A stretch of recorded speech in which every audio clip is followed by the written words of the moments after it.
নমস্কার। শ্রী শ্রী মায়ের কথা এই অনুষ্ঠানের ৩৫তম পর্বে আপনাদের স্বাগত। আপনারা এই অনুষ্ঠান দেখছেন কোষ্ঠী পাথর প্রাণারাম ইউটিউব চ্যানেলে, যেখানে প্রত্যেক সপ্তাহের শনিবার সম্প্রচারিত হয় এই শ্রী শ্রী মায়ের কথা অনুষ্ঠানটি। শুরুর সময় থাকে সন্ধে ৬টা, আর কোষ্ঠী পাথর প্রাণারাম ইউটিউব চ্যানেলে সপ্তাহের প্রত্যেক দিন সম্প্রচারিত হয় কথায় কথায় কথামৃত। শুরুর সময় থাকে রাত্রি ৯টা।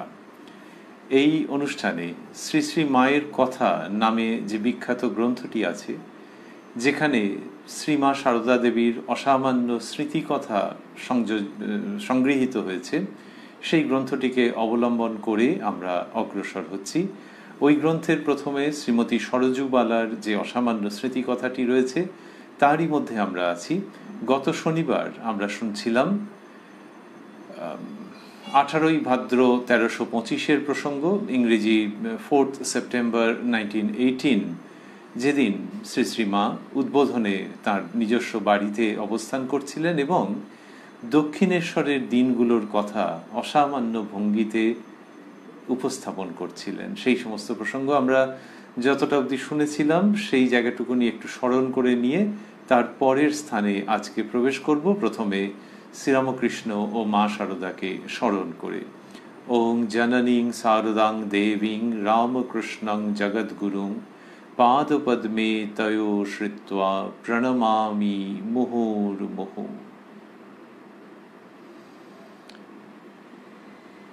আহা, দক্ষিণেশ্বরে কি সব দিনই গেছে মা, বলছেন সারদা দেবী। এটি আমরা শুনেছিলাম আগের দিন শেষের দিকে। আহা, দক্ষিণেশ্বরে কি সব দিনই গেছে মা। ঠাকুর কীর্তন করতেন, আমি ঘন্টার পর ঘন্টা নহবতের ঝাঁপড়ির ভিতর দিয়ে চেয়ে দাঁড়িয়ে থাকতুম, হাত জোর করে পেন্নাম করতুম, কি আনন্দই ছিল। হাত জোর করে পেন্নাম করতুম, কি আনন্দই ছিল। দিন রাত লোক আসছে আর ভগবানের কথা হচ্ছে। দক্ষিণেশ্বরের সেই আনন্দের দিনগুলির কথা শ্রী শ্রীমা সেইটি স্মৃতিচারণ করছেন। আমরা এই জায়গা পর্যন্ত শুনেছিলাম। তারপর আহা, বিষ্ণু বলে একটি ছেলে সংসারের ভয়ে আত্মহত্যাই করলে। তা ভক্তদের মধ্যে কে একজন জিজ্ঞাসা করেছিল, ও যে আত্মহত্যা করলে ওর পাপ হলো না? তিনি বললেন, ঠাকুরের কথা বলছেন, তিনি বললেন, ও ভগবানের জন্য দেহ দিয়েছে, ওর আবার পাপ কি? কোনো পাপ নেই, তবে এ কথাটি সবাইকে বলো না, সবাই ভাবটি বুঝবে না। তা দেখো, এখন বইয়েই ছাপিয়ে দিয়েছে। তাই ঈশ্বরের জন্য আত্মহত্যা এটি একটি বিরল ব্যতিক্রম। তা না হলে কি হচ্ছে, আত্মহত্যা শাস্ত্র মতে অত্যন্ত দূষণীয়, কিন্তু ঈশ্বর লাভের জন্য যদি কেউ করেন সেটা খুব বিরল ব্যতিক্রম। আর কে কি ভাবের থেকে করছেন তো জানা নেই, সেটা উপযুক্ত কেউই বলতে পারেন যে সত্যি ওই বিরল ব্যতিক্রমের মধ্যে পড়ছে কি পড়ছে না। তা সেই জন্য এই প্রসঙ্গ বেশি আলোচিত হওয়ার দরকার নেই। তাই ঠাকুর বলেছেন যে ওই ও ভগবানের জন্য দেহ দিয়েছে, ওর আবার পাপ কি? কোনো পাপ নেই, তবে এই কথাটি সবাইকে বলো না। শ্রী শ্রী মা বলছেন যে সবাই ভাবটি বুঝবে না, তা দেখো এখন বইয়েই ছাপিয়ে দিয়েছে। শ্রীরামকৃষ্ণের কথা যে সবাই ভাবটি বুঝবে না, তা দেখো এখন বইয়েই ছাপিয়ে দিয়েছে। এটা প্রসঙ্গটা এখানে এলো কেন? ওই যে দক্ষিণেশ্বরে আনন্দের দিন, তো তার মধ্যে একজনের ওই রকম অবস্থা হয়েছে এবং তিনি দেহত্যাগ করেছেন, সেটা তো একটা অন্য রকমের পর্যায়ের, অন্য আঙ্গিকের প্রসঙ্গ। সেইটা শ্রীরামকৃষ্ণের সন্নিধানে শ্রী শ্রী মায়ের যে সময়, সেই সময়ের প্রেক্ষিতে মা স্মরণ করলেন। তারপরে বলছেন সরজুবালাকে, মন না মত্ত হস্তি মা, হাওয়ার সঙ্গে সঙ্গে ছোটে, তাই সদসৎ বিচার করে সব দেখতে হয়, আর খুব খাটতে হয় ভগবানের জন্যে। বললেন মন না মত্ত হস্তি মা, মানে মাতাল হাতি। তাই এই যে মনকে বলা হচ্ছে মাতাল হাতি, মানে এমনিতেই হাতি তার কত শক্তি, আবার সে যদি মাতাল হয়ে যায় তাহলে তো লোকে বলে যে শক্তি আরও বেড়ে যায়, সে মানুষে হোক হাতিতে হোক যাই হোক, সে আরও মানে অমানুষিক শক্তি মানুষের ক্ষেত্রে বলা হয়, তা সেরকম তার হয়ে যাচ্ছে। তাহলে হাতিরও সেই রকম। কিন্তু মাতাল হয়ে গিয়ে কি করে? হাতি মাতাল হয়ে কি ভালো কাজ করবে? হাতি মাতাল হয়ে এটা ভাঙবে, ওটা গুঁড়িয়ে দেবে, ওটা থেঁতো করে দেবে, সে ভয়ঙ্কর লণ্ডভণ্ড করে দেবে, তো প্রচুর ক্ষতি করে দেবে। মাতাল হয়ে যায় যদি মত্ত হস্তি, তা সেরকম করে দেবে। তা মন সেই রকম। মন হচ্ছে হস্তির তুল্য, তার বিপুল ক্ষমতা। এমনিতে সে অনেক কিছু ভেঙে দিতে পারে, অনেক অশুভ ভাবকে চুরমার করে দিতে পারে। মনের মধ্যে সেই ক্ষমতা আছে, মনকে যদি সঠিকভাবে পরিচালিত করা যায়। আর মন যদি মত্ত হয়ে যায়, কি খেলো মন? বিষয় মদে যদি মত্ত হয়ে যায় তাহলে সে আরও ভাঙচুর করবে, কিন্তু এটা হচ্ছে অশুভ বিনাশকারী। যেটা ভালো জিনিসকে বিনাশ করে দেবে, সেই অশুভ শক্তি সেইটা প্রকাশিত হয়ে যাবে সেই মনের দ্বারাই। সেই মন কি করবে? মত্ত হস্তি হয়ে লণ্ডভণ্ড করে দেবে, ক্ষতি করে দেবে। কার ক্ষতি করে দেবে? ওই ভেতরের যে ঈশ্বরীয় সম্ভাবনা, ঈশ্বর সন্নিধান, ঈশ্বর অনুভব, ঈশ্বর লাভ, ঈশ্বর দর্শন, এই সবের যে সম্ভাবনা, সেই মত্ত হস্তি মন, যেটি মনরূপ মত্ত হস্তি, সে সেই সমস্তকে খারাপ করে দেবে, ক্ষতি করে দেবে। শ্রী শ্রী মা সেটির কথা বলছেন সরযুগলার কাছে। দক্ষিণেশ্বরের প্রসঙ্গে তিনি ফিরবেন, কিন্তু তার আগেই মনের কথা বলছেন। আর যখন বলছেন তখন কীরকম সুন্দর ভঙ্গি। যখন কেউ বক্তৃতা দিচ্ছেন বা কিছু বলছেন, তখন এমনি হতে পারে যে তিনি ভালো ভালো কথা বললেন যে এই করতে হয়, এইগুলো করতে নেই। শ্রী শ্রী মা যখন বলছেন তখন দেখা যাচ্ছে যে একটা খুব আন্তরিকতার সুর রয়েছে। তা শিক্ষকের কি থাকে না? হ্যাঁ থাকে, কিন্তু অনেক সময় উনি অনেকটা জানেন, বাকিরা জানেন না। এর থেকে তো একটা দূরত্ব তৈরি হয়। সেটা যে ইচ্ছাকৃতভাবে করা দূরত্ব তা নয়, কিন্তু ভঙ্গিটা ওরকম। শ্রী শ্রী মা যখন বলছেন তখন ওইটার মধ্যে আন্তরিকতার ভঙ্গি এসে যাচ্ছে, আন্তরিকতার একটা সাধারণ মিলনস্থল আসছে মায়েতে মেয়েতে। কিরকম বলছেন? মন না মত্ত হস্তি মা। এই যে জননী শারদামণির বলার ভঙ্গির মধ্যে এটা ছিল বলেই তো সরযুগলা দিচ্ছেন, লিখছেন তিনি। তাহলে মন না মত্ত হস্তি বলে একটা বিষয় চিহ্ন দিলেই হয়ে যেত, সেইভাবে কথাটি বলা যেত। কিন্তু এখানে বলছেন মন না মত্ত হস্তি মা, এই তাকে ইনভলভ করে নিয়ে বলা হচ্ছে। এই আধুনিক শিক্ষায় এইগুলি বলা হয়, ইনভলভ করা, এনগেজ করা। যে সে চুপ করে বসে আছে এরকম না, তাকেও যেন গায়ে হাত দিয়ে বলা যে মা বলো যে মন মাতাল হাতির মতো না।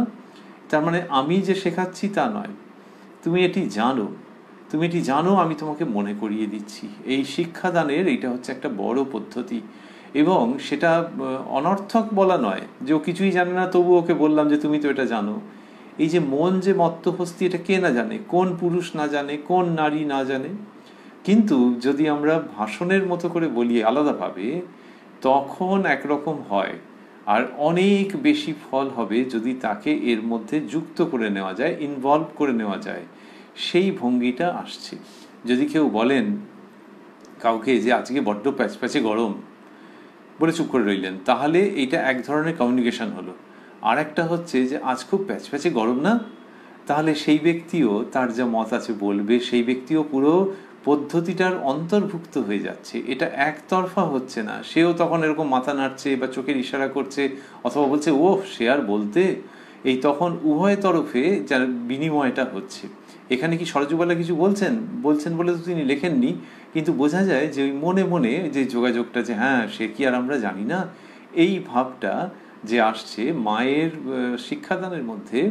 এই আধুনিক ভঙ্গিটি রয়েছে এবং সেই সঙ্গে খুব আন্তরিকতা রয়েছে যে আমি তোমার থেকে একেবারে আলাদা তা নয়, আমি বলছি আর তুমিও ভেবে দেখো ঠিক কিনা। আসলে ওই সত্যে উদ্বোধিত করতে চাইছেন যে মনের মধ্যে ওটা যেন আরো বেশি করে প্রতিষ্ঠিত হয়, মনের মধ্যে থেকে ওটা যেন আরো বেশি করে স্মরণ করা হয় যে ওই মত্ত হস্তি।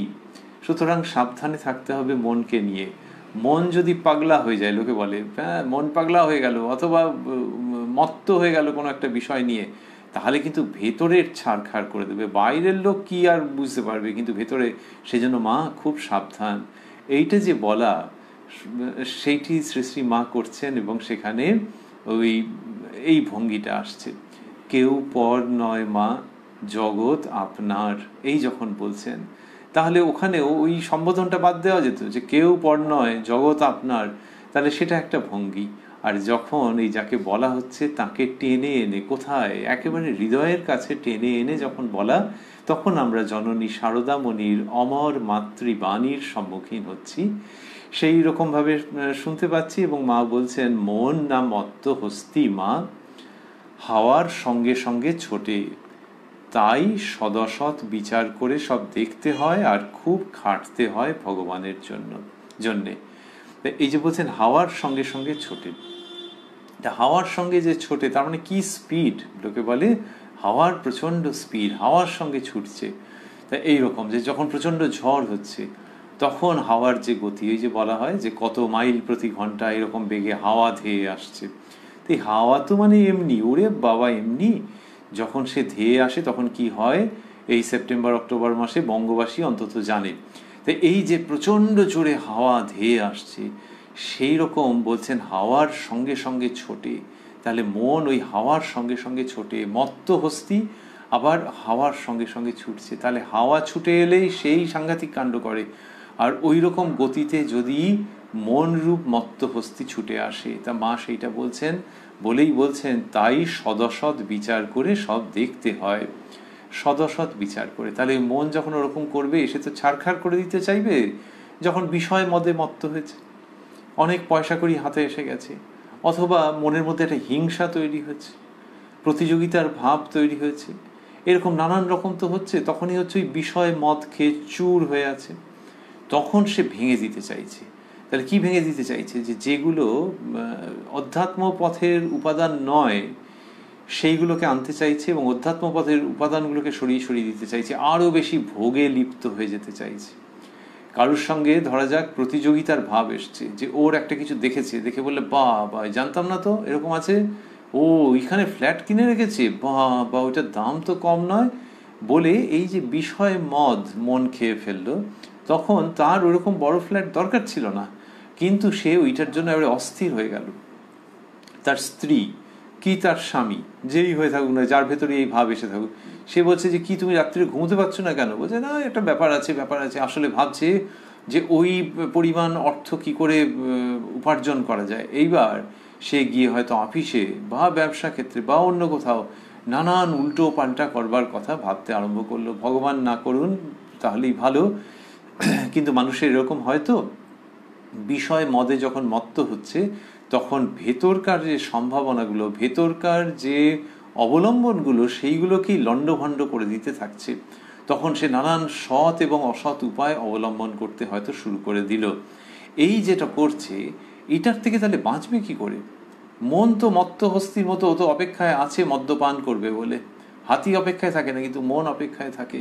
তাই সেইটা যদি তার ওই রকম স্বভাবের মধ্যে থাকে, তাহলে তো যে কোনো সময় লণ্ডভণ্ড করে দেবে। উপায় হচ্ছে যে একটা জিনিস দিয়ে প্রোটেকশন দেওয়া। যেমন যেখানে ভূমিকম্প হয় সেখানে বাড়ির ভিত সেরকমভাবে করা হয়। আগে লোকে বলতো কাঠের বাড়ি, তা যেগুলো ভূমিকম্প প্রবণ এলাকা সেখানে সব কাঠের বাড়ি করা আছে নাকি, যে সকালে পড়ে যাবে আবার বিকেলে তৈরি করে নেবো, তা নয়। ভিতটা এমনভাবে করতে হবে, তার জন্য প্রযত্ন দরকার, যে যাতে করে এই এত স্কেলে ভূমিকম্প হলেও কিছু হবে না, বা খুব সামান্য ক্ষতি হবে নাই ধরে নিয়ে ডিজাইন করা আছে, এবং সত্যি সত্যি সেইভাবে করেই বাড়িগুলো টিকে আছে, দিব্যি টিকে আছে। তা ওই যে একটা প্ল্যানিং করা হচ্ছে, একটা ভিত তৈরি করা হচ্ছে, সেরকম মনের একটা ভিত। সেই ভিতটা কি দিয়ে হবে? সেই ভিতটা হবে সদসৎ বিচার দিয়ে, সৎ যুক্ত অসৎ এই বিচার। সেটাই মা বলছেন যে তাই সদসৎ বিচার করে সব দেখতে হয়, আর খুব খাটতে হয় ভগবানের জন্যে। এই যে সদসৎ বিচার, তার মানে একজন ব্যক্তির মধ্যে ওই বিচারটা থাকবে প্রথম থেকেই। ওই যে একটা বাড়ি, একটা ফ্ল্যাট, সেটা নিয়ে সে আগে ভেবেছে যে তার ফ্ল্যাটটা মোটামুটি ঠিক আছে, চলে যাচ্ছে, বা তার বাড়িটা, আর এর থেকেও বড়, এর থেকেও কায়দা সব নানান রকম থাকবে, এটা কি সত্যিই দরকার আছে? সেখানে যদি সেই ব্যক্তি দেখে, এবার সে বিচার করবে নানান রকম। একটা বিচার হতে পারে যে না ওটার জন্য যে টাকা, তার থেকে তার একটা বড় অংশ সঞ্চয় করে রাখলে সন্তানের ভবিষ্যতের সুরক্ষা তৈরি করবে, এটা একটা ভাবতে পারে। অথবা হচ্ছে যে সঞ্চিত অর্থ আছে, কিন্তু তাই বলে ওইটার পেছনে ছুটতে যাবে কেন? ওটার পেছনে ছুটতে গেলে তো কোনো শেষ নেই, আর জীবনের যে আসল ব্যাপারটা সেটা বিঘ্নিত হয়ে যাবে। যে একটা ভালো দিকে মনটা রাখা, ঈশ্বরের জন্য ভাবা, জীবনের আয়ু শেষ হয়ে যাচ্ছে, আয়ুকে কতটা ব্যাংক ব্যালেন্স থাকলে আয়ু 10 বছর বাড়ানো যাবে এ হিসেব নেই। তো সেইখান থেকে হচ্ছে যে তাহলে আয়ু যখন এক সময় শেষ হয়েই যাবে, তাহলে ব্যাংক ব্যালেন্স, বাড়ি ঘর দোর গাড়ি এই সমস্তর জন্য সে খরচা করবে, যেটা কিনা শেষ পর্যন্ত তো থাকবে না, একজন ব্যক্তির সঙ্গে করে নিয়ে যেতে পারবে না। আচ্ছা, যদি কেউ বলে যে যতদিন আছে ততদিন তো কমফর্ট দেবে, হ্যাঁ দেবে, কিন্তু তার জন্য সময়টা দিতে গিয়ে জীবনের যেখানে শাশ্বত আনন্দ লাভ হতে পারতো সেইখানে সময় দেওয়া হচ্ছে না। এটা কে ভাববেন? যিনি কিনা ওই পথে এগিয়েছেন। যিনি এগোননি তিনি ভাববেন না, আর তার ক্ষেত্রে মত্ত হস্তি নানান রকমের ক্ষয়ক্ষতি করে ফেলবে বা ফেলে। তো যিনি কিনা ঈশ্বরীয় পথে এগিয়েছেন তিনি এই বিচার করবেন, এই ভিত নির্মাণ করবেন সদসৎ বিচারের দ্বারা, যে কোনটা সৎ কোনটা অসৎ। তাহলে অসৎ একটা বাড়ি আস্ত দাঁড়িয়ে আছে, দারুণ ফ্ল্যাট বাড়ি, ওটা অসৎ নাকি? অসৎ হচ্ছে ওই অর্থে যে এটা চিরকালীন নয়, আর হলো যে যদি ক্ষণকালেরও হয়ে থাকতো তাহলেও চিরকালীন আনন্দ দিতে পারে কিনা। একজন মহাপুরুষের সঙ্গে দেখা হয়ে গেল, মহান লোক, একজন সাধু এমনি ব্যক্তি, তিনি খুব একজন ডাক্তার, তিনি খুবই পরোপকারী, স্বার্থশূন্যভাবে চিকিৎসা করেন, ফিজ নেন নামমাত্র, কিন্তু যে কোনো সময় ছুটে যান, ফোনে পরামর্শ দেন। মানে কেউ ডাক্তার হোক, ইঞ্জিনিয়ার হোক, কবি হোক, গৃহিণী হোক, সাহিত্যিক হোক, এর মানসিকতা এনার সেটা সকলের শিক্ষণীয় আছে। এরকম একটা মানুষের সঙ্গে অল্প সময়ের জন্য দেখা হলো, হয়ে কথাবার্তা হলো, মনটা ভরে গেল। তারপরে জীবনেও দেখা হলো না, তার 1 মাস বাদে হয়তো তার দেহাবসান হয়ে গেল। তো যে তার কাছে গিয়েছিল, যে শুনেছিল, সে খুব দুঃখ করলো যে উনি মারা গেলেন। এই যে ক্ষণকালের জন্য দেখা হলো, সেটা কিন্তু দীর্ঘকালের জন্য বা চিরকালের জন্য হয়তো মনের ওপর প্রভাব ফেলে গেল। যে এ তো ডাক্তার, তো প্রচুর ডান হাতে বাঁ হাতে পেতে পারতো। লোকে বলে যে বিভিন্ন পেশায় সেখানেও সৎ অসৎ আছে, তাই নানান রকমভাবে পেতে পারতো, কিন্তু সেসব করেনি। গরিব গুরব মানুষের জন্য করেছে। কোভিডের সময় নিজের লাইফ রিস্ক করে ঝাঁপিয়ে পড়েছে। ওই পাড়ার সেই বউটা বলছিল সেদিনকে, এই যে তার যে চরিত্রের প্রভাবটা ফেললো, এইটা চিরকালের জন্য বা দীর্ঘকালের জন্য, অথচ সেদিন 5 মিনিট মাত্র দেখা হয়েছে, আর তারপর মানুষটা পৃথিবী থেকে চলে গেছে দেহত্যাগ করে। এই যে অবস্থা, তাহলে ক্ষণকালের কিছু হলেও তার চিরকালীন মূল্য থাকতে পারে, কিন্তু এমনি যে দেহের আরাম, সেটার ক্ষেত্রে ওটা ভ্যালিড হচ্ছে না। তো এই যে মানুষ বিচার করছে যে দেহের যেটুকুনি, দেহ ভালোভাবে থাকার জন্য যেটা, সেটা আছে, আর আরাম আরেকটা জায়গার মধ্যে একটা লক্ষণ রেখা আছে। খুব আরামের একটা গদি, তাও কিছুদিন বাদে কোমরে ব্যথা শুরু হয়ে গেল, তার মানে সে লক্ষণ রেখা অতিক্রম করে ফেলেছে, বুঝতে পারেনি, না বুঝে করে ফেলেছে হয়তো। এইটা যে কোনখানে প্রয়োজন শেষ আর বিলাসিতা শুরু, এই লক্ষণ রেখাটা মানুষকে ভাবতেই হয়, আর কিছু না হলেও অর্থোপেডিক কারণে ভাবতে হয় অনেক সময়। তো সেইটা স্পিরিচুয়াল কারণে যে ভাবনা, তারই নাম সদসৎ ভাবনা। সেই ভাবনাতে মানুষ দেখবে যে কোনটা তার চিরকালের জন্য থাকবে, তাকে অক্ষয় মূল্য তার জীবনে এনে দেবে,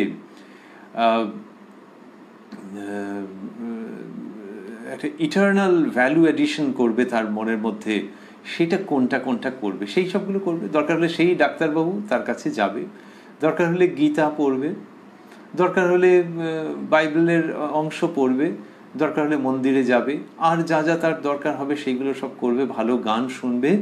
এইগুলো করে সে মনটাকে ওই ভাবের মধ্যে রাখবে এবং নিরন্তর সদসৎ বিচার করতে থাকবে যে কোনটা থাকবে আর কোনটা থাকবে না। দেহের যে সুখ, সেই সুখের তো প্রসঙ্গ আলাদা, দেহটা সেটারই কি পুরোপুরি তাকে ধরে রাখা যাবে একদম একই রকম অবস্থায়? তা সেটা যখন কেউ মানুষ ভাববে, তখন হচ্ছে ওই যে কতটুকুনি প্রয়োজন আর কোনখানটাতে বিলাসিতার জায়গাটাকে সপাটে সরিয়ে নিয়ে এসে জীবনের বৃহত্তর, গভীরতর, আনন্দপূর্ণ, বেশি আনন্দপূর্ণ জায়গায় নিয়োগ করা।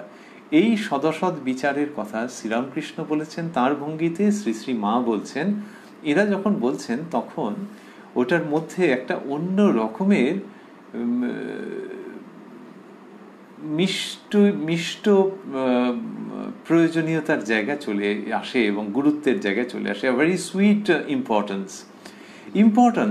এবং সেটা যদি খুব একটা সিরিয়াস ভঙ্গিতে বলা হয় তাহলে একরকম, এরা খুব সুমিষ্ট ভঙ্গিতে বলেছেন সেই ইম্পর্টেন্সের কথা, এবং সেটাই এদের বিশেষত্ব। আর কি এই সদসৎ যে কথাটি, তার সঙ্গে বিশেষত্ব হচ্ছে যে ঠাকুর এবং মা শ্রীরামকৃষ্ণ ও সারদামণির জীবন এত সুন্দরভাবে মেলানো যায়। তো লোকে যদি বলে যে তারা তো ভগবান ভগবতী, তারা তো সেইভাবে করে জীবনযাপন করেননি, তারা তো করেছেন এমনভাবে যে মানুষ যাতে তাদের সঙ্গে মেলাতে পারে যে হ্যাঁ তাদেরও জীবনে এরকম আছে। শ্রী শ্রী মা যখন রয়েছেন উদ্বোধন বাড়িতে, এই যে আমরা শুনছি 18ই ভাদ্র 1325, 4 সেপ্টেম্বর 1918 প্রসঙ্গ, এই সময় মায়ের বাড়িতে কত রকম। তা তখন তো তিনি এটা সামলাচ্ছেন ওটা সামলাচ্ছেন, এ চিৎকার করছে, ও প্রণাম করতে আসছে, এই যে কত রকম একসঙ্গে হয়ে আছে। সেখানে মানুষ রূপে যেমনটি তিনি, সেরকম তো দেখে অন্যরা শিখবে। সেই জন্যই তো, না হলে ভগবতী তিনি তো মন্দিরেই থাকতে পারতেন, ভক্তের ধ্যানের জগতে মনোজগতে থাকতে পারতেন। সেই যে এদের মানব রূপ এবং মনুষ্য জীবন, সেটার অপরিসীম গুরুত্ব, এবং সেইখানেই দেখা যাবে যে সদসৎ বিচার। ঠাকুর শ্রীরামকৃষ্ণ জামা কিনে আনতে বলেছেন, সেই জামা যে কাপড়ের কিনে আনতে বলেছেন, মার্কিনের জামা হয়তো বলেছেন, তাহলে অন্য কোনো জামা সেখানে তিনি নিতেই চাইছেন না। নিতে চাইছেন না কেন? একটু আরাম হবে তো, সবাই জানে। কিন্তু না, 8 পৌরে যে কাপড় নিয়ে আসতে বলেছেন তার বেশি আর কিছু নেবেন না, সে গ্রহণই করবেন না। মাস্টারমশাইকে বলছেন, কথামৃতকার শ্রীযুক্ত মহেন্দ্রনাথ গুপ্ত বা শ্রীমা বা মাস্টারমশাই তাকে বলছেন যে ওখানে তুমি নিয়ে যাও। তার মানে কি? তার মানে হচ্ছে যে সদসৎ বিচার এখানে জারি রয়েছে, যে ঠিক যেটুকুনি দেহের প্রয়োজনে যতটুকুনি দরকার মিনিমাম সেইটুকুনি গ্রহণ করব। তার বেশি গ্রহণ করলে তো শরীরটা ভালো থাকবে, বেশ একটু গরমকালে আরাম হবে না, ওই আরামটা চাই না। কারণ কি, ওখানে লক্ষণ রেখাটা অতিক্রম করে যাচ্ছে যে কাপড়টা পরি, এটা পরে তো আমার কোনো স্কিনের প্রবলেম হয়নি, আমার আয়ু কমে গেছে এরকম তো কেউ বলছে না, তাহলে আমি খামোখা ওটা পড়তে যাবো কেন? এইটা এবার যদি কেউ বলে যে বাইরের শোয়ের দিক থেকে একটা কোনো মানুষ, গৃহী মানুষের ক্ষেত্রে যদি হয় যে এটা কি একটা দেখতে নেতার মতো লাগছে, তখন হয়তো তাকে ভাবতে হবে যে আচ্ছা ঠিক আছে, লোকে দেখে না যাতে কিছু বলে ওই জন্য একটা, কিন্তু এই দামের উপরে যাব না। তাহলে সেটা কৃপণতা নয়, সেটা হচ্ছে সদসৎ বিচার। যে জামার যে মেটেরিয়াল সেটাও চিরকাল থাকবে না, এই দেহের যে মেটেরিয়াল সেটাও চিরকাল থাকবে না। এইটা এদের জীবনের মধ্যে থেকে দেখতে পাওয়া যায়। শ্রী শ্রী মায়ের ক্ষেত্রে তো ভুরি যে উনি ওই প্রয়োজনের অতিরিক্ত কিছু নিচ্ছেন না। আগের দিনই আমরা শুনেছি, এই অনুষ্ঠানে আগের পর্বে আমরা শুনেছি যে তিনি বলছেন যে দক্ষিণেশ্বরে ঠাকুর পাট এনে দিয়েছিলেন। পাট এনে দিয়েছিলেন কেন? যে এটার থেকে, এগুলো থেকে বিড়ে পাকিয়ে রাখবে, ছেলেদের জন্য সন্দেশ সব থাকবে, লুচি সন্দেশ, ওই বিড়ে আর কি, যার মধ্যে কিনা লুচি সন্দেশ রাখা যায়, সেরকম একটা পাত্র, আর ওই পাটের যে দড়ি সেইখান থেকে ঝুলবে ওগুলো। তো শ্রী শ্রী মা বলছেন যে আমি ওগুলো করে দিলুম, আর বাকি যে ওই পাটের ফেঁসো সেইগুলো দিয়ে থান ফেলে বালিশ করলুম। তা মা তখন ওইতে যেমন শুতাম, আর পটপটে মাদুর, বলছেন পটপটে মাদুর পাততাম আর ওই বালিশ, তাতে যখন শুতাম, আর এখন এই খাট বিছানায় শুয়ে একই রকম ঘুম হয়। তাহলে খাট বিছানা তিনি অ্যাকসেপ্ট করেননি তা নয়, কিন্তু ওইটা দেখাচ্ছেন যে ওই একই রকম ঘুম হয়, তার মানে সম্ভাব্য ক্ষেত্রে আর বাহুল্য তৈরি করো না। এই যে এদের জীবনে সদসৎ বিচার, এটা নিরন্তর। তাই তারা যখন বলেন তখন খুব সুইট ইম্পর্টেন্স তার উপরেতে আরোপিত হয়। তা মা বলছেন যে মন না মত্ত হস্তি মা, হাওয়ার সঙ্গে সঙ্গে ছোটে, তাই সদসৎ বিচার করে সব দেখতে হয় আর খুব খাটতে হয় ভগবানের জন্য। তাহলে ওই যে সদসৎ বিচার সেটি যেমন করছেন, তেমনি যিনি ঈশ্বরীয় ভাবের মধ্যে থাকতে চাইছেন, সেই পথে অগ্রসর হতে চাইছেন, তিনি কি করছেন? খুব খাটছেন ভগবানের জন্য। এই খাটাটা কিরকম ভাবে এলো? ওই একই বাক্যের মধ্যে এলো যে সদসৎ বিচার আর খাটনি করা ভগবানের জন্য। এই খাটুনিটা কিরকম হচ্ছে? যে ভগবান লাভের জন্য যা যা করবার, কেউ হয়তো জপ করছেন, কেউ ধ্যান করবার চেষ্টা করছেন, কেউ আগেকার দিনে ছিল, এখনো কিছু কিছু আছে, ব্রত উপবাস করছেন, যে এইটা পরিবারের থেকে শিখেছি যে এটা করতে হয়। সে মেয়েকে বলছে, মেয়ে করতে চাইছে না, হয়তো সে অন্য প্রসঙ্গ, বা মেয়েও হয়তো দেখাদেখি করছে, কিন্তু সেই যে ব্রতটা করছে, করতে গেলে তাকে খাটতে হচ্ছে, সে উপবাস আছে, এ আছে, ও আছে। তাই এটাই তার মানে কি সেই মেয়েদের সেই পুরনো ব্রত সেইগুলোই ভালো, সেই যুগটাকেই ফিরিয়ে আনতে হবে? তা নয়। যদি মানে সেটা যেমন ফিরিয়ে আনতে বলাটা বাড়াবাড়ি, তেমনি যে করতে চাইছে তাকেও আবার হাত চেপে ধরাটা বাড়াবাড়ি। তো সুতরাং যে যেরকমভাবে এখন যিনি করতে চাইছেন, মেয়েকেও করাতে চাইছেন ওইসবগুলোতে অভ্যস্ত, তিনি বলছেন এগুলো করলে মন শুদ্ধ পবিত্র থাকে, আর এই তো এই দিনগুলোতে এই সবগুলো করতে হয় রে, এটা করলে মন ভালো থাকে। তার মানে তিনি খাটছেন, তো তিনি খাটছেন, ওর মধ্যে একটা কৃচ্ছতা আছে। ব্রত কিন্তু কৃচ্ছতা নেই এরকম হয় না। তো সেখানে সেটার জন্য তিনি খাটছেন। একটা পুরুষ মানুষের ক্ষেত্রে সে কি ব্রত পালন করে নাকি? বাহ, তাহলে তো সে খুব মুক্ত একেবারে, এসব দিকে কোনো ঝঞ্ঝাট নেই তার। না, তা নয়, তাকেও ঈশ্বর লাভের জন্য সব করতে হবে। তো তার ক্ষেত্রে হয়তো ওই রকম নেই, কিন্তু তার ক্ষেত্রে তিনি জপ ধ্যান করছেন, স্ত্রীলোকও করছেন। তাহলে এই যে জপ ধ্যান করছেন, জপ করা, এটি কি চারটিখানি কথা নাকি? যে গুরু উপদিষ্ট পথে যদি কেউ ভাবেন যে ন্যূনতম যতটুকুনি করবার সেটুকুনিও কি করা যায় নাকি ঠিক মতো? মনটা তার মধ্যে কোথায় থাকে? তাহলে মনকে যদি বারবার করে সেখানে নিয়ে আসতে হয়, তার জন্য খাটতে হয়। এ তো পরিশ্রম ভিন্ন, অন্য কিছু নয়, তার একটা অন্য নাম হচ্ছে সাধনা। তা মা বললেন যে খুব খাটতে হয়। সাধনা বললে অনেক সময় মনে হবে যে এটা তো সাধু সন্ন্যাসী মুনি ঋষিরা তারাই করে থাকেন। তার তো করেনি, কিন্তু সাধারণ এমনি মানুষের কি ওটা বাদ আছে নাকি যে তাহলে সে নাম জপ করছে, ওটা কি খুব সহজ হয়ে যাচ্ছে? নাম জপ, সেখানে যদি মনটা পুরো যুক্ত না থাকে, ওই যে মা বললেন মন না মত্ত হস্তি মা, সেই হস্তিকে বেঁধে রেখে দেওয়া একটা জায়গায়। কিন্তু এই বেঁধে রেখে দেওয়া এই জন্যেই যে তার মধ্যে প্রচণ্ড শক্তি আছে, সেই শক্তিকে উপযুক্ত রূপে ব্যবহার করতে হবে।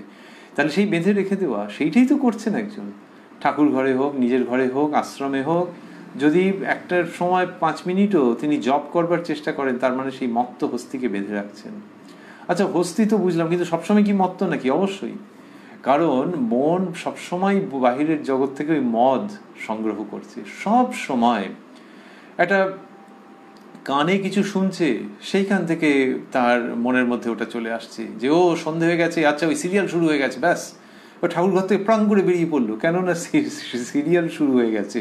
তাহলে ওই মনের মধ্যে দিয়ে, ওই কানের মধ্যে দিয়ে ওইটা মনে ঢুকেছে, ব্যাস। আর মত্ত হস্তি বেরিয়ে পড়েছে, গিয়ে টিভির সামনে, টিভির দিকে ছুটেছে। এই তাহলে হচ্ছে কি যে আমাদের যে ইন্দ্রিয়গুলো, সেই ইন্দ্রিয়গুলোর মধ্য দিয়ে সবসময় বিষয় মত প্রবেশ করছে কোনো না কোনোভাবে। সেইটা যে প্রবেশ করছে সেখানে তাহলে ওই হস্তি মত্ত হয়ে উঠতে চাইছে, তখন তাকে চুপ করে থামিয়ে রাখা। যখন কেউ অন্ধকার ঘর করেছেন, ধূপ জ্বেলেছেন, জেলে ছোট্ট একটা আলো জেলে রেখেছেন, রেখে ভগবানের নাম জপ করতে বসেছেন, তখন ধরা যাক যে একটা এমন ঘর যে বাইরের থেকে আওয়াজ এসে পৌঁছই না, তাহলে আওয়াজ আসছে না, গন্ধ আসছে না, অন্য ইন্দ্রিয়ের যে সবগুলো ইন্দ্রিয় সংযোগের ব্যাপারই নেই। ব্যাপার নেই তো কি হয়েছে, মনের মধ্যেই দেখবে কত রকমের উঠছে। যে সকালবেলায় কে ভালো একটা কথা বলেছিল, আবার পরশুদিন একটা এমন বিচ্ছিরি জিনিস বললো, তার কোনো উত্তরও দিতে পারলাম না তখন থেকে, কিন্তু তখন থেকে মনটা নিষ্পিস করছে, এইগুলো সব ভেতর থেকে সব উঠতে আরম্ভ করছে। যা, তাহলে আর দরজা ফরজা বন্ধ করে এ করে ও করে লাভ কি হলো? তো এই মন সবসময় মত্ত হয়ে উঠতে চাইছে। সেই মত্ত যে মন, তাকে বেঁধে রাখা, এটা তো মানুষ পারে না, কে বলেছে? তবে হ্যাঁ, কেউ হয়তো 2 মিনিটের জন্য পারে, কেউ 2 ঘন্টার জন্য পারেন। তাহলে ওইটা তার জন্য খাটতে হয়। তা মা এই গল্পের মতো করে বলে যাচ্ছেন তার মেয়ের সঙ্গে, সরজুবালা তার দীক্ষিত সন্তান আর অন্তরঙ্গ, তো সেই তার সঙ্গে বলে যাচ্ছেন, এবং তার মধ্যে কি অমীয় অসামান্য মূল্যবান উপদেশ থাকছে। মা বললেন যে আর খুব খাটতে হয় ভগবানের জন্য। এই যে খাটবে, তার উপায়টা কি? মনটাকে যে বেঁধে বেঁধে রাখতে চাইছে, আবার মন পালাচ্ছে, মত্ত হস্তি সুর ফুর নিয়ে দাঁড়িয়ে উঠছে, এই বুঝি মরমর করে সমস্ত ভেঙে দিল। তাহলে এইটার জন্য কি করতে হবে? তার উত্তরটা ওই মা আগে বলছেন, আগে প্রসঙ্গটা বলছেন যে তাই সদসৎ বিচার করে সব দেখতে হয়। ওই সদসৎ বিচারটা যখন থাকবে, সব সময় ওই বিচারটা থাকবে, তখন ওই হাতি ঝেড়ে মেরে উঠতে চাইলে তাকে আটকানোটা সুবিধে হবে। যে সে টিভি সিরিয়াল নিয়েই হোক, অন্য যে কোনো জিনিস নিয়েই হোক, মন যেদিকে ছোটে, অন্য সময় মনকে ওটা বোঝানো যে ওটার মধ্যে চিরকালীন মূল্য নেই, ক্ষণিক মূল্য, বরং সেটা মনের অনেক ক্ষতি করে দেয়, অনেক সময়ের অপচয় করে। তাহলে কি লোকে টিভি ফিভি জীবনেও দেখবে না? তা নয়, কিন্তু এই সৎ অসৎ, ভালো মন্দ এই বিচার আমাদের ছোট বয়স থেকে বলা হতো যে ভালো মন্দের বিচার সেটা অধ্যাত্ম ক্ষেত্রে লোকে করবে না। সুতরাং ঠাকুর ঘরে যেদিনকে যেতে দেরি হয়েছে সেই দিন সিরিয়ালের বাজনা শুনে সে যে ছুটে যাবে, সেটা যদি মন আগে থাকতে প্রস্তুত থাকে তবেই। তা সেটা কি চট করে হবে? হয়তো ছুটে ছুটে যেতে ইচ্ছেই করবে, যে একদিন না হয় জপে হলো না, কে বকতে আসছে, কে মারতে আসছে। তাহলে অতটাই যদি মনকে তৈরি করতে হয়, তাহলে চারটিখানি কথা নয়, হ্যাঁ, তার জন্য খাটতে হবে। এবং সেইটাই মা বলছেন যে খাটতে হয়। তাহলে এই খাটতে হয় ভগবান লাভের জন্যে ওই সদসৎ বিচার, তার মানে মগজটা লাগাতে হবে। তুমি অঙ্ক করেছো, তুমি সাহিত্য করেছো, তুমি বিজ্ঞানের নানান দিক করেছো, তুমি হয়তো অর্থনীতি নিয়ে পড়েছো, তোমার তো একটা মানসিক ক্ষমতা আছে, সেই ক্ষমতাটাকে এবার প্রয়োগ করে জীবনের সৎ এবং অসৎ এই দুটোকে আলাদা করো। চাল এবং তার মধ্যে যদি ধান থাকে, দুটোই কি রান্না করবে নাকি? তাহলে বা খুদ থাকে যদি, তাহলে আলাদা করতে হবে না? তো সেই রকম যেরকম আলাদা করতে হয়, শিফটিং করতে হয়, সেই রকম সৎ এবং অসৎ এই দুটোকে আলাদা করতে হবে। সেই যে আলাদা করা, তার জন্য খাটতে হবে। চাল বাঁচতে গেলে খাটতে হয়, কবিতা মুখস্থ করতে গেলে খাটতে হয়, অঙ্ক করতে গেলে খাটতে হয়, তেমনি সৎ অসৎ এইটা বিচার করতে গেলেও খাটতে হয়। এইটি যিনি খাটবেন তাঁরই কি হবে, ওই মনকে অনেকক্ষণ নিয়োগ করে রাখতে পারবেন ঈশ্বরের পাদপদ্মে। কারণ যেগুলো আসছে ওই কাঠের দরজা যেটা খোলা আছে ওইখান দিয়ে, অথবা মনের মধ্যে যে দরজাগুলো আছে যেখান দিয়ে বাইরের জিনিস ঢুকছে, এই যে দরজাগুলো দিয়ে যে আসছে, এই দরজাগুলো আসলে বন্ধ থাকবে। কাঠের দরজা তো নিজে বন্ধ করে রাখতে পারো, কিন্তু কাঠের বা অন্য মেটেরিয়ালের, কিন্তু মনের যে দরজাগুলো সেগুলো বন্ধ হবে কিসের দ্বারা? ওই সদসৎ বিচার। তা ঠাকুর ঘরে বসে সদসৎ বিচার করবে নাকি? তার উত্তর হচ্ছে হ্যাঁ, সেটা করতেই পারে। আর তার আগে যতটা সে সদসৎ বিচার করবে তত মনের মধ্যে ওই দরজাগুলো বন্ধ থাকবে যেখান দিয়ে বাইরের বিক্ষেপ সৃষ্টিকারী ইনপুটগুলো ঢোকে।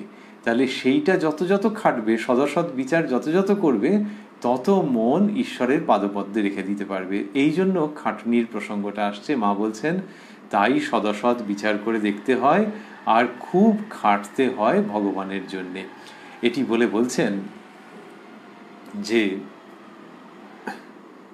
কি সুন্দর এরপরের প্রসঙ্গ আসছে, দক্ষিণেশ্বরের দিনগুলোর কথা যেন একটা সুরে সুরে আসছে। মা বলছেন, তখন আমার মন এমন ছিল, দক্ষিণেশ্বরের রেতে কে বাঁশি বাজাতো, শুনতে শুনতে মন ব্যাকুল হয়ে উঠত, মনে হতো সাক্ষাৎ ভগবান বাঁশি বাজাচ্ছেন, অমনি সমাধি হয়ে যেত।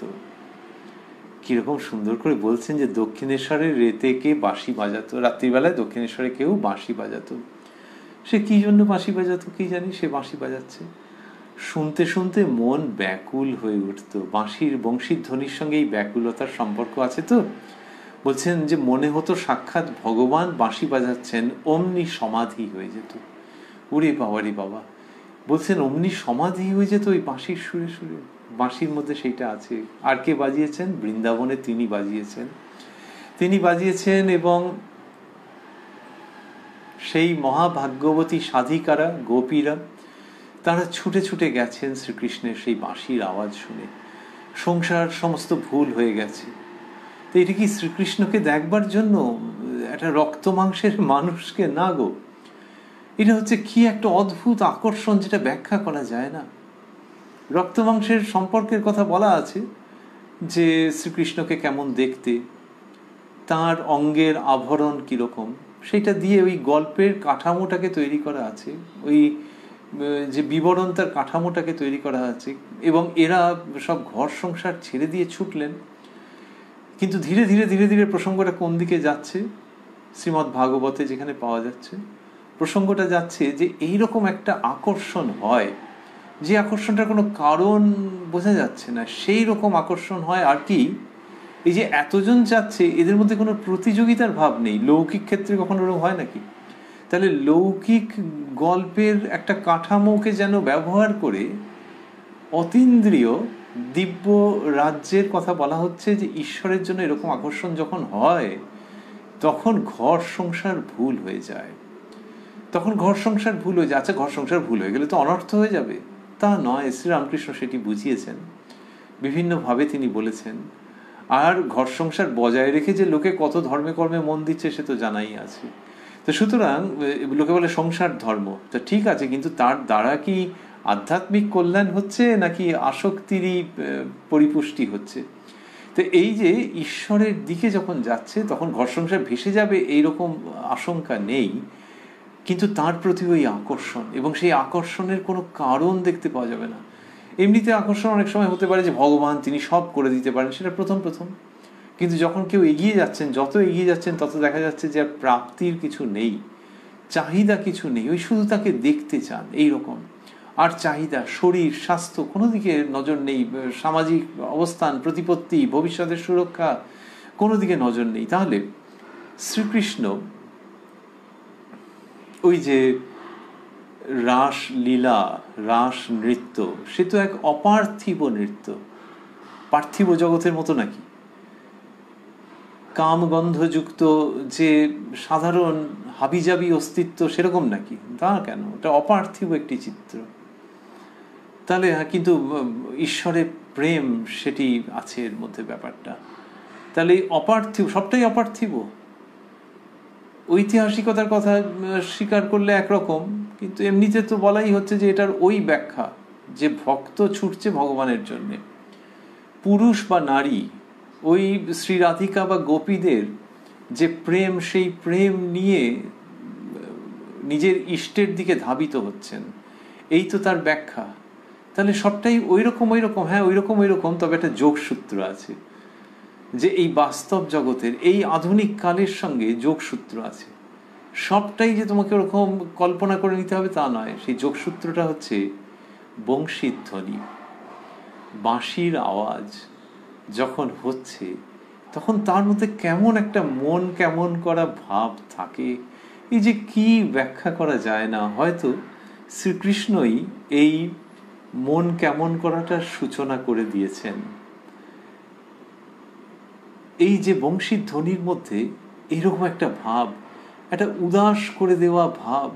আচ্ছা, যদি বাঁশিতে কেউ একটা অন্য রকমের গান বাজায়, কত রকমের গান তো হতে পারে, তা সেরকম একটা গান বাজায়, হ্যাঁ বাজাতে পারে, কিন্তু ওই আওয়াজের মধ্যে একটা উদাসীনতা আছেই আছে। আর সেই উদাসীনতাটাকে অবলম্বন করে যদি কেউ বাজায়, উদাসীনতা তো মানে ওই রকম আর কি, একটা ব্যাকুল হওয়া, পাগল হাওয়া। তো সেইটা যখন সেটাকে অবলম্বন করে যদি কেউ বাঁশি বাজায় তাহলে তো চমৎকার। তো সেটা ওই ডেকে নিয়ে যায়, কোথায় ডেকে নিয়ে যায়? মন বৃন্দাবনে ডেকে নিয়ে যায়। তাহলে সত্যিকারের বৃন্দাবন কোথায় ছিল, তার ঐতিহাসিক ঘটনা, সন, তারিখ, সে তো আলাদা, তার গুরুত্ব আছে। আর মন বৃন্দাবন, মনের মধ্যে যে বৃন্দাবন, এবং সেখানে যে রাধাকৃষ্ণ লীলা, সেই যে অপার্থিব দিব্য লীলা, যা সমস্ত কামনা বাসনা আসক্তির ক্লেদকে এক কালে দূরীভূত করে দিয়ে অমল বিভায় অন্তর পরিপূর্ণ করে দেয়, সেই যোগসূত্র স্থাপনের অন্যতম মাধ্যম ওই বংশীর ধ্বনি। একটা কাঠের বাঁশি, কাঠ সত্য, বাঁশির মধ্যে ফুটো আছে সেও সত্য, একজন মুখ লাগিয়ে বাজাচ্ছে সব সত্য, এ তো রক্তমাংসের ব্যাপার, একদম জিতা জাগতা ব্যাপার, কিন্তু তার মধ্যে দিয়ে শ্রী বৃন্দাবনের ওই অপার্থিব আহ্বান সেটা আরো অনন্ত গুণ বেশি সত্য। এই সমস্ত যে আমাদের অধ্যাত্ম জগতের অপূর্ব অবস্থান, সেইগুলোর দৃষ্টান্ত আমরা এদের জীবনের মধ্যে দিয়ে পেয়ে শিখছি যে ব্যাপারটি কীরকম। মা বলছেন যে তখন আমার মন এমন ছিল, দক্ষিণেশ্বরের রেতে কে বাঁশি বাজাতো, শুনতে শুনতে মন ব্যাকুল হয়ে উঠত, মনে হতো সাক্ষাৎ ভগবান বাঁশি বাজাচ্ছেন, অমনি সমাধি হয়ে যেত। ওইখান থেকে সমাধি হয়ে যাচ্ছে, মা এই কথাটি বলছেন। কি অপূর্ব প্রসঙ্গ যে মা বললেন সমাধি হয়ে যাওয়া, বললেন অমনি সমাধি হয়ে যেত। এই যে প্রসঙ্গ তিনি করছেন, এইখানে আমরা দেখতে পাচ্ছি যে কি অসাধারণ জায়গায় উপনীত করিয়ে দিচ্ছেন। বললেন শুনতে শুনতে মন ব্যাকুল হয়ে উঠত। এই যে মন ব্যাকুল হয়ে উঠছে কিসের জন্য, এগুলোর তো ব্যাখ্যা হয় না, আবার কেউ জানেন না তাও নয়। ঈশ্বরীয় প্রসঙ্গে, ভগবত প্রসঙ্গে মন ব্যাকুল হয়ে ওঠা। যারা গঙ্গাকে ভালোবাসেন, মা গঙ্গাকে, কোথাও দিয়ে যাচ্ছেন, হয়তো গাড়ি করে এক জায়গায় যাচ্ছেন, চন্দননগরে যাচ্ছেন, অন্য কোথাও যাচ্ছেন, কোন নগরে যাচ্ছেন, নানান রকম, তো সেখানে যাচ্ছেন, আচ্ছা গাড়ি করে যেতে হবে তাড়াতাড়ি, এই রাস্তা ও রাস্তায় যেতে যেতে যেতে হঠাৎ দেখলেন পাশে, আরে তো গঙ্গা, তো গাড়ি থেকে উঁকি মেরে, এই কাঁচ নামাও গঙ্গা, ও এটা গঙ্গার পাশ দিয়ে রাস্তা না। মন ব্যাকুল হয়ে উঠল। তখন কোথায় যাচ্ছেন, গাড়ি টাড়ি বলে একটু দাঁড় করাবে, যাদের গঙ্গা প্রীতি আছে, বিকেলের দিকে হয়তো যাচ্ছেন, একটু আলো আধারি মেশানো পরিবেশ, সূর্যের আলো পড়েছে, ঝিকমিক ঝিকমিক করছে গঙ্গার মধ্যে। অথবা সকালবেলায় যাচ্ছিলেন 6টা সাড়ে 6টার সময়, কি আরো আগে, সেই সময় দেখেছেন, দেখে বললেন একটু দাঁড়াও তো, বলে ওইখানে দাঁড়িয়ে হাত জোর করে প্রণাম করলেন ইত্যাদি। মন ব্যাকুল হয়ে উঠল। কেন? তুমি যেখানে যাচ্ছিলে ওখানে তো একটা কিছু ব্যাপার ছিল, সাংসারিক কোনো প্রয়োজনে যাচ্ছিলে, কি কোনো আর্থিক লেনদেনের ব্যাপার ছিল, বিকেলবেলায় যাচ্ছিলে, এখানে গিয়ে এখানে কি সেসব পেয়ে গেলেন নাকি? না, বরং ওদিকটা একটু ডিলেড হয়ে গেল, বিলম্বিত হলো। কিন্তু এখানে যা পেলাম না সেটা ভাষায় বোঝাতে পারবো না। মন ব্যাকুল হয়ে উঠছে। ঠিক সেই রকম বংশীধ্বনি, যে মন ব্যাকুল হয়ে উঠছে। আরো কতজনের কত রকমের হয়। কারুর হয়তো মঠ মন্দির এর প্রতি মন থাকে, এবং যেখানে তার প্রিয় দেবতা আছেন বা দেবী আছেন সেই দিকে খুব মন থাকে, সেই যাচ্ছেন। আবার ওই হাট মাঠ বাজারের মধ্যে দিয়ে একটা নতুন কোথাও গেছেন, গিয়ে বলে, আরে এখানে একটা মঠ আছে না, আরে হ্যাঁ হ্যাঁ, ও আচ্ছা, এই চলো চলো ঢুকি, বলে এ কি তুমি এখন বাজার যাবে বলেছি, দাঁড়াও না ঢুকি, দেখি তো গিয়ে প্রণাম করতে পারা যাবে, হ্যাঁ হ্যাঁ খোলা আছে। এই ব্যাকুল হয়ে যাচ্ছেন, ব্যাকুল হয়ে একটা দৃষ্টিতে ব্যাকুল হয়ে যাচ্ছেন, একটা কিছু দেখে ব্যাকুল হয়ে যাচ্ছেন। বাড়িতে নানান রকম কাজ করছেন, তার মাঝখানে হঠাৎ কে কোথায় চালিয়েছে কেউ কি জানি, একটা সুর ভেসে আসছে, খণ্ডন ভববন্ধন জগবন্দন বন্দি তোমায়, নিরঞ্জন নররূপ ধর নির্গুণ গুণময়। বলি দাদা দাদা, এই বেলুর মঠের আরতি হচ্ছে না, এই কি আর খটখট করছিস, দাঁড়া দাঁড়া দাঁড়া দাঁড়া চুপ কর। হ্যাঁ বেলুর মঠের আরতি, ও এটা এমনি পাওয়া যায় না, এই গানটা আলাদা করে, হ্যাঁ হ্যাঁ একদিন আমি কি একটা বলেছিল। এই মন ওইদিকে ব্যাকুল হয়ে গেল, কানে একটা কিছু শুনেছে, সেখান থেকে তার মন ব্যাকুল হয়ে যাচ্ছে। এই ঈশ্বরের জগৎ যেমন কিনা ওই মত্ত হওয়ার মতো উপকরণ আসছে, তেমনি আবার তাঁর শ্রীপাদপদ্মে টেনে নিয়ে যাওয়ার মতো সুবাতাসও আসছে। মানুষকে অভ্যেস করতে হয় যে একটাতে দরজা বন্ধ করতে হয়, আরেকদিকে দরজা হাট করে খুলে দিতে হয়। এই যে বাইরের জগৎ থেকে যখন আসছে তখন মনের মধ্যে ওই রকম প্রতিক্রিয়া সৃষ্টি হচ্ছে, মন ব্যাকুল হয়ে যাচ্ছে। সেইটা কারুর মা গঙ্গাকে দর্শন করে, মঠ মন্দির দেখে, অথবা দূর থেকে খণ্ডন শুনে যেটা হচ্ছে, শ্রী শ্রী মা যখন বলছেন তখন আমরা পাচ্ছি যে তার জন্য একটা 100% একটা উদাহরণ, এবং উদাহরণ মানে বাস্তব। ওই যে বললেন যে দক্ষিণেশ্বরের রেতেকে বাঁশি বাজতা, কি দেশ গাঁয়ের ভাষা বলছে, আহা, এ তো বংশীধ্বনিকেও যেন হার মানিয়ে দিচ্ছে। দক্ষিণেশ্বরের রেতেকে বাঁশি বাজাতো, শুনতে শুনতে মন ব্যাকুল হয়ে উঠত, মনে হতো সাক্ষাৎ ভগবান বাঁশি বাজাচ্ছেন। এবারে চড়ছে, পুরো উপরের দিকে চলে যাচ্ছে প্রসঙ্গটা, উচ্চ গ্রামে চলে যাচ্ছে। শুনতে শুনতে মন ব্যাকুল হয়ে উঠত, মনে হতো সাক্ষাৎ ভগবান বাঁশি বাজাচ্ছেন, অমনি সমাধি হয়ে যেত। ওইখানে নিয়ে গিয়ে প্রসঙ্গটাকে স্থাপন করে দিলেন যে দক্ষিণেশ্বর রাত্রি রেখে বাঁশি বাজাচ্ছে, তার মানে কোথায়? রাস্তায়, নিশ্চয়ই রাস্তায় কোথাও দাঁড়িয়ে বা বসে বাঁশি বাজাচ্ছে। সেই যে কাছাকাছি কোথাও একটা রাস্তায় বাঁশি বাজাচ্ছে, বা হয়তো মন্দিরের মধ্যেই বাঁশি বাজাচ্ছে, কিন্তু এই ভূমিতে তো এইখান থেকে একেবারে যেন মানুষের মনকে কোলে করে তুলে শ্রী শ্রী মা একেবারে ঊর্ধ্ব লোকে স্থাপন করে দিচ্ছেন, তার বাঞ্ছিত ধামে স্থাপন করে দিচ্ছেন। যখন বাক্যাংশগুলো জুড়ে জুড়ে এই রকম একটি পূর্ণ উচ্চারণ আমরা প্রাপ্ত হচ্ছি, তখন আমার মন এমন ছিল, দক্ষিণেশ্বরের রেতে কে বাঁশি বাজাতো, শুনতে শুনতে মন ব্যাকুল হয়ে উঠত, মনে হতো সাক্ষাৎ ভগবান বাঁশি বাজাচ্ছেন, অমনি সমাধি হয়ে যেত। এই শ্রী শ্রীমা, তাঁরই কথার মধ্যে আমরা রয়েছি, থাকবো তাঁরই কৃপায়। যখন আপনারা আমরা আবারও মিলিত হব এই অনুষ্ঠানে আগামী সপ্তাহের শনিবারে কোষ্ঠীপাথর প্রাণারাম ইউটিউব চ্যানেলে, যেখানে প্রত্যেক সপ্তাহের শনিবার সম্প্রচারিত হয় এই শ্রী শ্রী মায়ের কথা অনুষ্ঠানটি। শুরুর সময় থাকে সন্ধে 6টা, আর প্রাণারাম বাংলা ইউটিউব চ্যানেলে সপ্তাহের প্রত্যেক দিন সম্প্রচারিত হয় কথায় কথায় কথামৃত। শুরুর সময় থাকে রাত্রি 9টা। শ্রী শ্রী মায়ের কথা গ্রন্থটির উদ্বোধন কার্যালয়ে প্রকাশিত যে সংস্করণ আমাদের কাছে রয়েছে তার 64 পৃষ্ঠায় আমরা অবস্থান করছি। রয়েছি 18ই ভাদ্র 1325 বা 4 সেপ্টেম্বর 1918 প্রসঙ্গে। আর এই মায়ের এইসব কথা আমরা শুনতে শুনতে ভাবছিলাম শ্রী শ্রী মাকে, ভাবছিলাম দক্ষিণেশ্বর, সেই অনির্বচনীয় পরিবেশ এবং জীবনটাকে ঠিক ঠিক মতো গড়ে তোলবার জন্য মায়ের যে উপদেশ সেইগুলির প্রসঙ্গ। আর এই যে মা বললেন অমনি সমাধি হয়ে যেত, এই মায়ের চিত্র আমরা হৃদয়ে ধারণ করে তাঁরই আশীর্বাদে অনুষ্ঠানের এই জায়গাটিতে এসে সমাপন করতে চাইছি, যে তাঁর এই আশীর্বাদে যেন এই মায়ের চিত্রটি আমাদের মনের মধ্যে চিরকালের জন্য সুদৃঢ় রূপে অঙ্কিত হয়ে থাকে। এই যে মা সমাধিস্থা কখন হতেন আমরা কি করে বলবো, কিন্তু মনে হয় ঘন ঘন তাঁর এই সমাধি হতো, যা তিনি তার শ্রীমুখে বলেছেন অল্প স্বল্প, এবং অন্যরা যা বলেছেন তার থেকে সেরকমই মনে হয়। আর তাকে দেখেছিলেন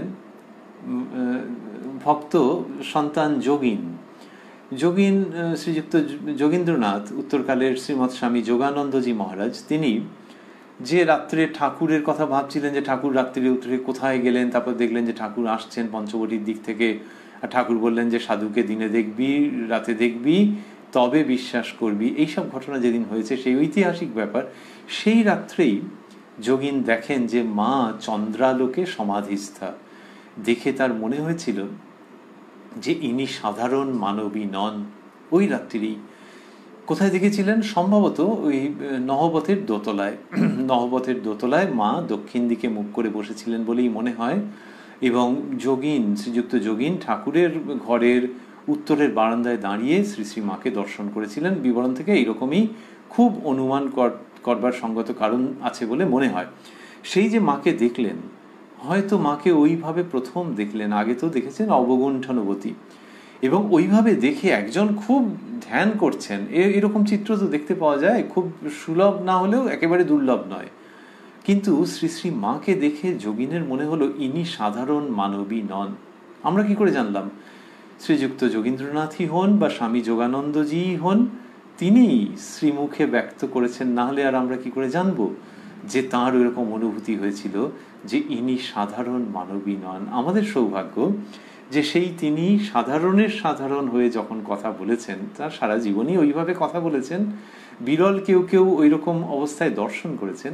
তো এই সাধারণের সাধারণ হয়ে যখন কথা বলছেন, সেই রকম প্রসঙ্গের মধ্যেই আমরা রয়েছি। এই যে শ্রী শ্রী মায়ের কথা আমরা পড়ছি, তার মধ্যে সাধারণের সাধারণ মতো তো হচ্ছে, মা বলছেন ওই রকম যে হাওয়ার সঙ্গে সঙ্গে ছোটে, তখন আমার মন এমন ছিল, দক্ষিণেশ্বরের রেতে কে বাঁশি বাজাতো, তো সাধারণের সাধারণ মতো হয়ে কথা বলছেন তিনি।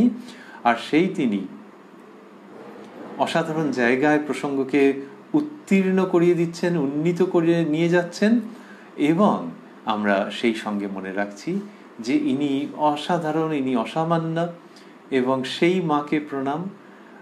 তাকে আমাদের একেবারে আপন মা হিসেবে ভাবতে চাইছি। অবশ্য তার কৃপা আশীর্বাদ না থাকলে সেটা হয় না।